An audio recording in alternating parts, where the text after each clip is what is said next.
Today I'm going to talk about how smartphones impact society. The three main topics that I discuss in my research are the lack of meaningful face-to-face communications, the possible addictions to smartphones, and the impact on mental health. When it comes to social media, people may feel more connected with others. The problem with that is people tend to be more uncomfortable with face-to-face communications. There is a survey done in January 2017 for Americans 18 and older. 65% of the participants reported that they don't feel confident when it comes to social interactions. This survey also showed that participants would cancel about 30% of social gatherings, all due to fear of communicating with an individual in person. It makes sense that someone who has more experience communicating through smartphones as opposed to interpersonal communication would have no experience with face-to-face interactions. Practice makes perfect, and pushing oneself to be more socially interactive can make a difference.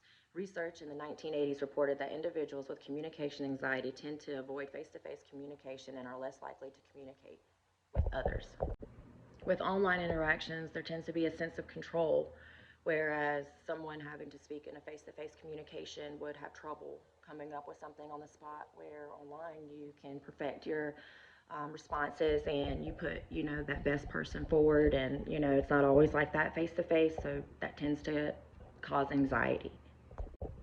And they say, I say, Circle discusses how people would rather text or email than talk on the phone.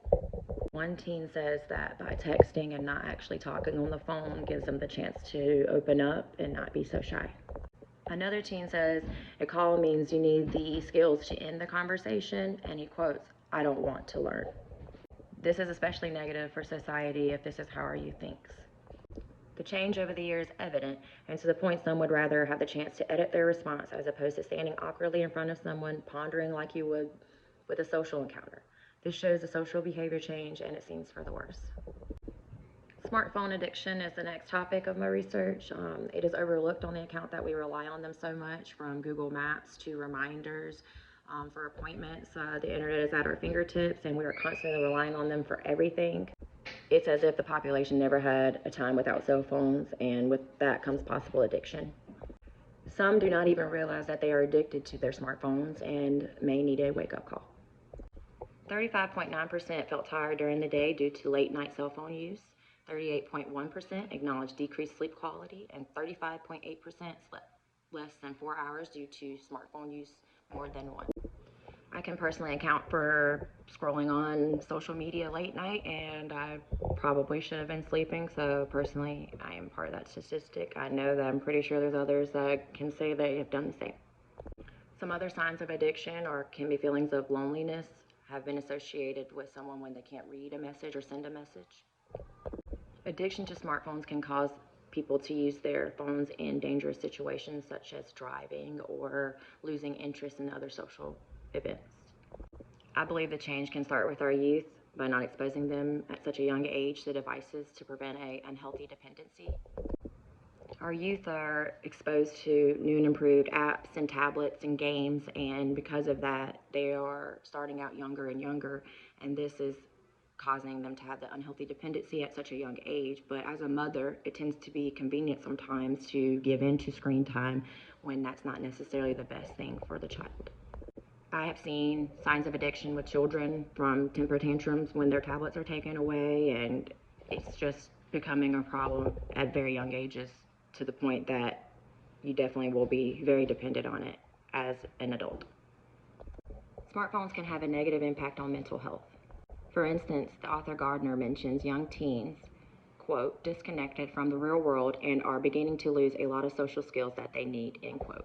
Social media is a constant competition with someone, always comparing themselves to the perfect versions that we see on social media platforms. This could impact one's mental health by thinking that someone else is always happy or never has a struggle, which can lead to depression.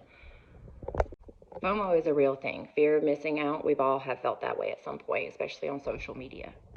When having to communicate face to face, you're having to come up with a conversation and answers and responses really fast.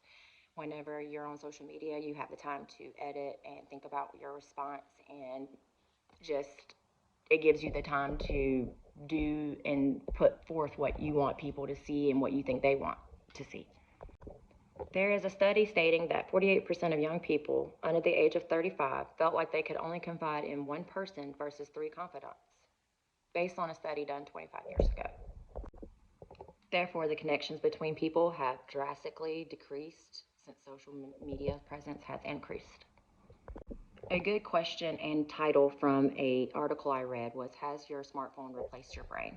This question makes me really think about how much we rely on our smartphones for day-to-day tasks. Some don't recall phone numbers because they use their cell phone for that. Some don't know how to use a map because they use their smartphones for that. There are so many ways that we use smartphones in our daily lives, from email to appointment reminders. We do research, we use our calculators. There's so much that we use our smartphones for, and they aid us in our daily lives. And naysayers will tell us how much that they have done for us in a positive way, but we have to recognize the negative impacts on mental health, education, social skills being lost, and communication anxiety, to name a few different ways that our society has been impacted. Smartphones are constantly evolving and advancing in technology, and with that, there are basic skills that are being lost in society due to increased dependency of these smartphones. I don't think we should give up smartphones, but I do think that these are areas that we need to improve on for our future generations. Basic life skills and communications are what is at stake for our future generations. It seems as if it would only get worse as far as the dependency on smartphones, and the independency drastically suffers. Even though smartphones have contributed to society in a positive way, they also have negatively impacted our society. Research shows that smartphone use today contributes to a lack of meaningful face-to-face communication because they serve as both a distraction and a possible addiction to students, which can negatively impact our future generations. I just would like to leave you with one question. Are you addicted to your smartphone?